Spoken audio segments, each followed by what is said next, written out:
નમસ્કાર, દૂરદર્શન સમાચારમાં આપનું સ્વાગત છે. બપોરના બુલેટિનના સમાચારોમાં પ્રધાનમંત્રી નરેન્દ્ર મોદીના વડપણ હેઠળ યોજાયેલી બેઠકમાં સીધા વિદેશી મૂડીરોકાણ માટેના નિયમો અત્યંત સરળ બનાવી અનેક ક્ષેત્રમાં રોકાણની મહત્તમ ટકાવારી વધારીને તેને આકર્ષક બનાવવામાં આવી છે.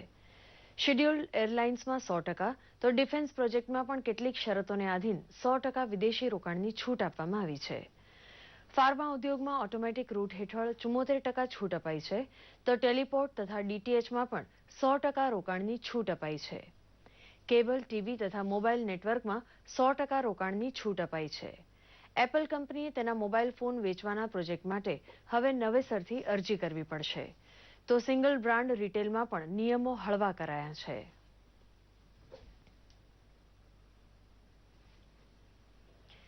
દેશ વિદેશમાં આંતરરાષ્ટ્રીય યોગ દિવસની ઉજવણી માટે તડામાર તૈયારીઓ ચાલી રહી છે, ત્યારે પ્રધાનમંત્રીએ સૂર્ય નમસ્કાર ઉપર ટપાલ ટિકિટ બહાર પાડી હતી. આ વર્ષે યુવાનોને યોગ તરફ આકર્ષિત કરવાનો મુખ્ય ઉદ્દેશ છે, તો સાથે જ દિવ્યાંગ અને સમાજના નીચલા વર્ગના લોકોમાં યોગ પ્રત્યે જાગૃતિ આવે તેવો પણ પ્રયાસ છે. દેશમાં યોગ દિવસની મુખ્ય ઉજવણીનું મુખ્ય આયોજન પ્રધાનમંત્રી મોદીની હાજરીમાં પંજાબના ચંદીગઢમાં થશે, જેમાં 35,000 લોકો જોડાય તેવી તૈયારી છે. 21 જૂનની આંતરરાષ્ટ્રીય યોગ દિવસ તરીકેની ઉજવણીની શરૂઆત ગયા વર્ષથી થઈ હતી.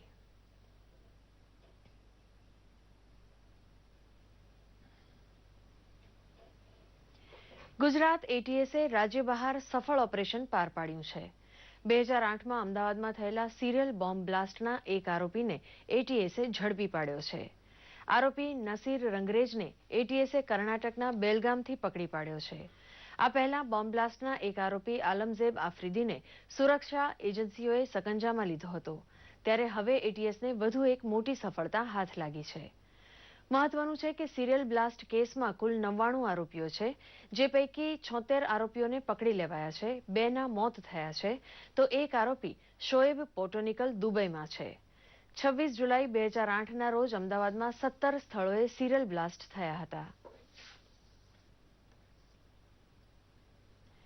અમદાવાદમાં 6ઠ્ઠી જુલાઈએ ભગવાન જગન્નાથજીની 139મી રથયાત્રા નીકળશે, જે પહેલાની વિધિઓનો પ્રારંભ થઈ ચૂક્યો છે. રથયાત્રાના પ્રારંભની વિધિ એટલે કે જળયાત્રા આજે વહેલી સવારે યોજાઈ હતી. જગન્નાથજી મંદિરથી નીકળી જળયાત્રા સાબરમતી નદી તરફ આગળ વધી હતી.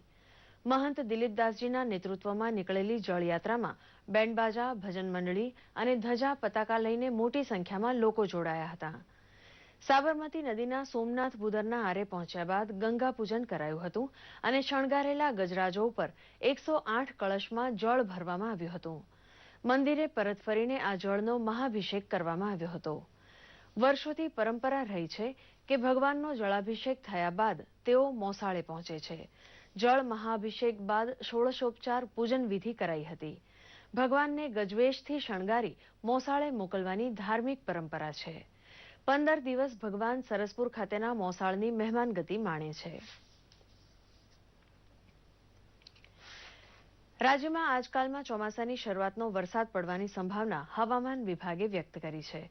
આગામી 5 દિવસ સુધી રાજ્યના ગુજરાત પ્રદેશ અને સૌરાષ્ટ્રના દરિયાઈ વિસ્તારોમાં પણ છૂટો છવાયો વરસાદ પડવાની સંભાવના હોવાનું હવામાન વિભાગના નિયામક જયંત સરકારે જણાવ્યું હતું.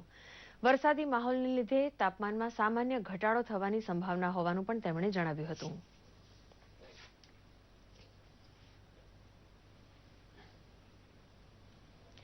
રાજ્યભરમાં ચાતક નજરે મેઘરાજાની રાહ જોવાઈ રહી છે. 2 દિવસથી રાજ્યભરમાં વાદળછાયું વાતાવરણ જોવા મળી રહ્યું છે, ત્યારે આજે સૌરાષ્ટ્ર અને દક્ષિણ ગુજરાતમાં ધીમી ધારે વરસાદે એન્ટ્રી કરી છે. અમરેલીના ધારીમાં વરસાદ થયો છે, તો બાબરા, સાવરકુંડલા પંથકોમાં અમી છાંટણા થયા હતા. આ તરફ અમદાવાદ સહિત મધ્ય ગુજરાત અને ઉત્તર ગુજરાતમાં પણ વાદળછાયું વાતાવરણ જોવા મળી રહ્યું છે. અનેક વિસ્તારોમાં વરસાદી માહોલ સર્જાયો છે, જે જોતા ખેડૂતોમાં ખુશીની લહેર વ્યાપી ગઈ છે. મહત્વનું છે કે આ વર્ષે સારો વરસાદ થાય તેવી આગાહી હવામાન વિભાગે કરી છે, ત્યારે ખેડૂતોએ પણ વાવણી માટેની તૈયારીઓ પૂર્ણ કરી દીધી છે. આ સાથે બપોરનું સમાચાર બુલેટિન સમાપ્ત થયું. નમસ્કાર.